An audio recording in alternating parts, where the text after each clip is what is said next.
Welcome back to the channel for another video. Today we're going to be talking about what I look for when I'm mixing a record, specifically what's in my Mixbus and what I use each plugin for. We're not necessarily going to be talking about the plugins themselves because that can change at any moment, but rather we're going to be focused on what each plugin is doing. Now this is important because a lot of producers and engineers are actually chasing a plugin chain because they've seen somebody do it on YouTube and they think that is the reason why the record sounds good. But the reality is it's not the plugin itself that's making the record sound good, but instead it's what it's being used for. If you're finding this channel for the first time, I'm Eli and I make content around music production, specifically how to get the best out of your home recording studio using the gear that you currently have. So make sure to subscribe to the channel and turn on the notification bell to not miss any future uploads. And for those of you who are serious about taking your music to the next level, make sure to check out elirodmusic.com. If you are in Southwest Florida, you can book sessions with me directly, or if you are anywhere else in the world, you can get quotes for mixing, mastering, production, and even one-on-one sessions if you're looking to improve your recording and mixing skills. If you have not done so already, make sure to drop a like and comment down below. This will help to get the video in front of more people like yourselves, artists, producers, engineers, people who may benefit from videos like this. When I'm mixing a record, there are 4 things that I look for. That is depth, tonal balance, saturation, and glue.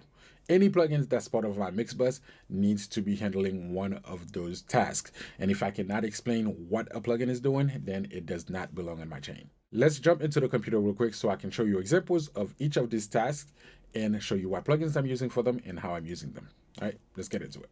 All right, so the first thing we're going to be talking about is creating depth on the record. And I am not talking about adding like a reverb or anything crazy like that to your mix bus. I'm talking about creating like a 3-dimensional space within the record itself. Is the vocal sitting forward enough?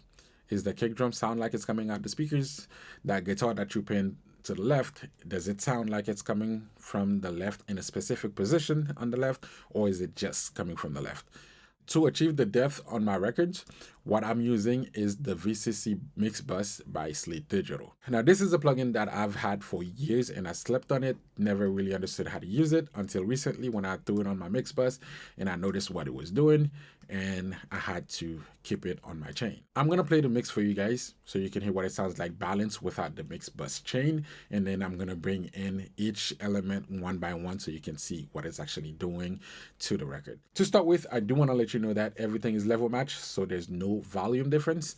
However, you may hear some perceived loudness that is going to make the record feel like it's louder.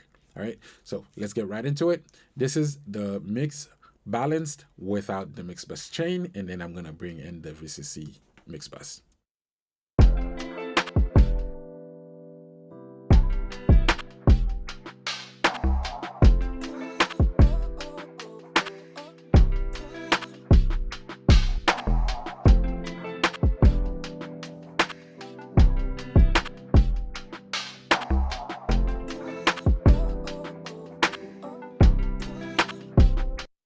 All right, so hopefully this translates well through the YouTube compression. However, immediately when I brought it in, you guys should hear a difference, right? The mix went from being dull, everything in the same place, to everything opening up and everything sitting in its own space. A couple things to look for is the guitar that's on the left channel, the Rhodes that's on the right channel, the kick drum, and that vocal chop that I have going on. You'll hear immediately how they all fall in place when I bring in the VCC Mixbus. All right, listen to it again.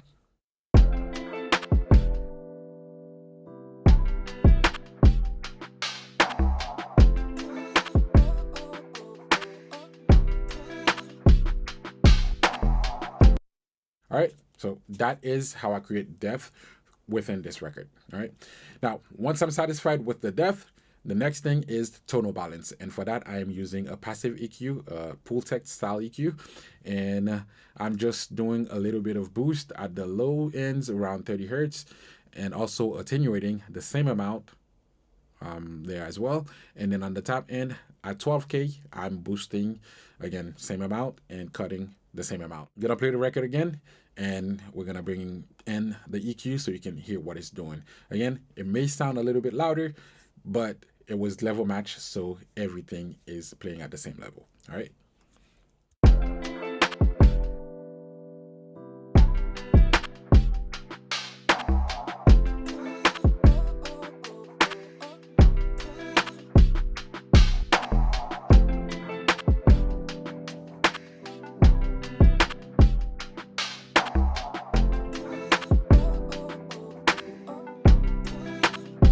Once again, I hope you guys can actually hear the difference through the YouTube compression. But some questions that I asked myself before using this EQ was, how can I make the low end sound more controlled, more rounded and heavier without making it sound muddier? How could I make the top end sound more airy without making it harsh, right? And this track, for example, we don't have a lead vocal, but in the case that I did, how would I be able to make that vocal sit more forward, more upfront without feeling like it's harsh in your face, right? Those are the questions that I asked myself before I decided on which EQ I was going to use to achieve the balance that I was looking for. And I landed on this EQ because I felt like I was able to answer all of those questions. Now, once I am satisfied with the tonal balance, the next thing that I move to is saturation. And for that, we're going to be using a tape emulation plugin. And this is actually one of the biggest changes to my Mixbus in the past couple of months. For the longest, I've been using the Virtual Tape Machine by Slate Digital. While it has a very distinct sound, I was very satisfied with it. You know, it did what it did, and that's what it was. I was able to achieve the sounds that I was looking for with it. However, while browsing through my plugin list, I discovered that I had the Harrison Tape Saturator, and I decided to throw it on the mix and see what it does. And immediately, I felt like this is exactly what I was looking for, right? So I immediately took out the Virtual Tape Machine and replaced it with the Harrison Tape Saturator, and I was very satisfied. For a couple months or so, I was using it. That was the only tape machine that I would go to. However, just like I discovered this one by accident, I know I have other virtual tape machines that I haven't touched. So I decided, hey, why not take a look at what else I have and see what I'm able to come up with. And while I was working on a mix, actually while I was working on this mix, I came across the Studer A800 by Universal Audio, decided to try it, and actually I gotta say I was very impressed with it. However, I'm still leaning towards the Harrison Tape Machine, and there's a couple reasons for that.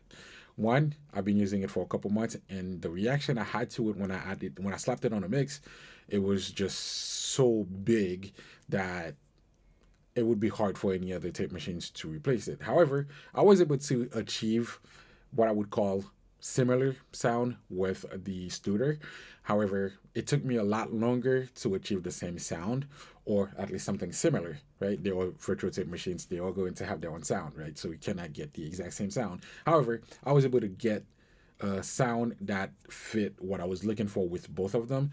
But because I was able to achieve that so much faster with the Harrison tape, I decided to keep that into my mix chain instead of replacing it with the Studer like I did for the virtual tape machine, right? But in this example, since I discovered the Studer in this mix, this very mix that I'm doing right now, I'm gonna play examples of both of them so you guys can hear the difference for yourself. But I'm going to keep the Harrison tape in this case, right? So let's play some examples of the same mix, going through both of them, and let me know what you guys think.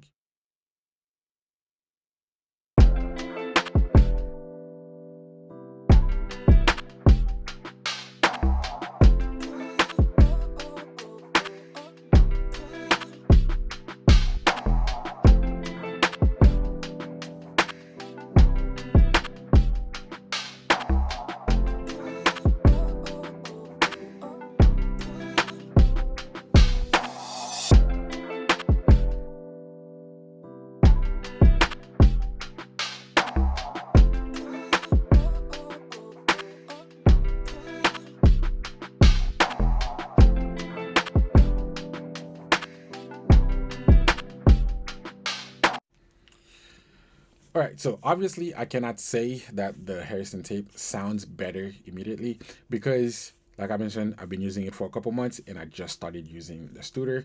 And honestly, the more I listen to the Studer, the more I gravitate towards its sound versus the Harrison tape saturator. But the most important thing for me right now is how quick I was able to get to the final sound, right? With the Harrison tape, I felt like it took me seconds to get to the sound that I was looking for. With the Studer, it took me quite a while to get the sound that I was looking for. Now that I did find the sound that I'm looking for through it, I was able to save that as a preset. So next time I pull it up on a mix, I'm going to be able to have a good starting point. Right now, the Harrison tape saturator stays. The Studer is a potential replacement. Moving on to the next thing that I look for in my record is glue. This is probably the hardest one to explain because it's more of a felt effect versus a hurt effect, right? But the goal of the glue is to basically take everything that sounds good, but make it sound like one thing, right? I don't want to hear compression. I want to feel like everything is cooperating together. Everything is being glued together. Hence why we call it glue compression, right? So let me bring in the SSL native bus compressor to show you guys how I use it.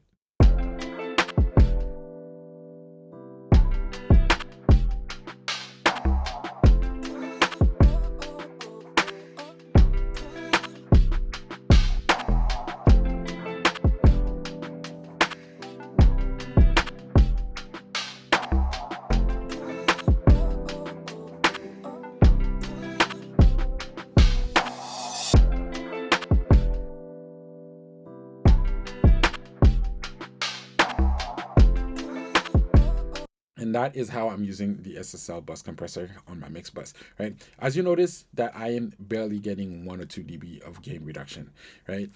The goal is not to compress the heck out of the record. It's to make everything sound cohesive together, make everything work together. For example, if I had a vocal into this record, I would want the vocal to sound like it's part of the production, not sitting on top of it, right? And everything I want to work together as one thing. That's what I want you as the listener to listen to, not drums, bass, keyboard, vocals, everything like that, right? I want you to listen to one thing. It's one song. I want you to listen to everything as if it's one, right? That's what I feel like this glue compressor does, and that's why I love it. All right, so now I'm going to bypass everything, play it, and then I'm going to bring everything in and notice the difference that this is making. All right, so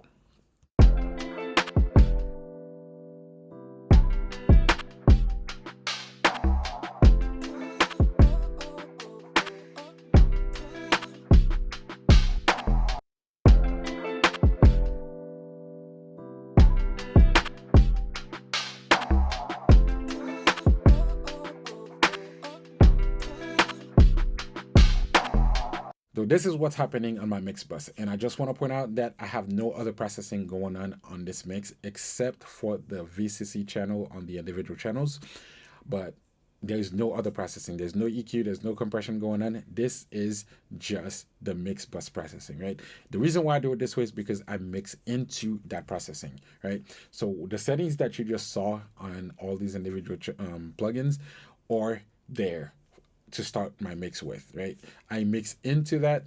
I try to achieve the gain reduction from my compressor by balancing the record into that compression setting. And same thing for the tape saturation, same thing for the EQ, same thing for everything, right? I mix into those settings, right? So that helps me make decisions that contributes more to the final outcome of the mix versus what that kick drum sounds like versus what that bass sounds like, right? What I'm mixing is the final record, not each individual instrument. So I mix into what I call my polish mix bus. You don't necessarily have to mix that way. You can start with individual instruments and work your way up into your mix bus, or you can start with the mix bus and work your way down into the individual instruments. Now, I do a mixture of both. I always have my mix bus ready to go with all my plugins in, but the individual instruments, I take care of those first before I do group processing, like my drum bus, my Vox bus, right? I would process the individual channels at that level first before I process the bus for those. But then for my mix bus, all that processing is there. Now, I'm not saying that I will never actually tweak any of those settings. I may, it depends on the record, but for the most part, I'm mixing into those settings, right? And like I said, that helps me to make decisions that contribute to the final mix quicker versus what each instrument sounds like. All right, now I want to hear from you guys. What plugin are you using on your mix bus and what are you using them for? Comment down below and let me know, and I'll see you in the next video.